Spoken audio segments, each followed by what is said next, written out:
Man, Toronto Maple Leafs fans are just not beating the allegations of the toxic work environment that is playing for the Leafs. In case you missed it, yesterday Mitch Marner opened up about his bittersweet, those are his words, exit from the Toronto Maple Leafs, a team that he grew up rooting for, was drafted in the top 5 overall too, played for most of his career, is one of their top point scorers of all time in franchise history, and has now been traded away from to the Vegas Golden Knights under, let's just say, inauspicious circumstances. Obviously, it's no secret that Marner struggled for the Leafs in the playoffs and that there was a lot of fan backlash towards him, towards the contract that he signed, some of the ways that he handled the negotiations, especially early in his career. But the level to which this has gotten, especially towards the end, is just absolutely horrific. In this interview, Marner reveals that just 5 minutes after getting home from Game 7, the game that famously the Leafs lost to the Panthers 6-1, jerseys were being thrown on the ice, boos were raining down, he got a call from his father-in-law who told him that there was a guy online posting Marner's address online, saying that if people wanted to come pay us a visit and say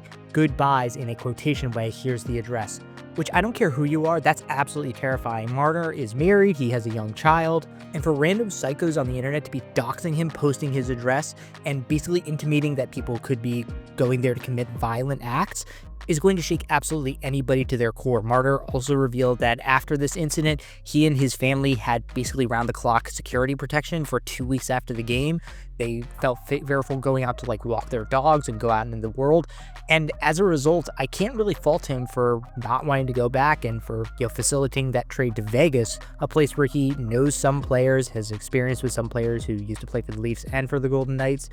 I think this is just overall a great move for Marner, but for Leafs fans specifically, who have a reputation for being very toxic towards players who underperform like Marner, this is just not a good look. And I know that this is just one guy, that these incidents are from a very small minority of fans, but if you're Leafs fans, you have to be out there very loudly and denouncing this shit, because it's a terrible look for your organization. And speaking of, the Maple Leafs as an organization also look terrible, because this is not the first time an incident like this has happened. It happened years ago, and the Leafs for some reason didn't bother trading Mitch Marner until the absolute last minute. They kind of let this situation fester and get really bad, and as a result, it's ended in an incredibly acrimonious way. And although incidents like this should be laid at the lunatic fans who are doing stuff like this, you also have to put some of the onus on the Maple Leafs organization, who saw a player in a bad situation and who not only didn't do right by him, but actually allowed it to get much worse.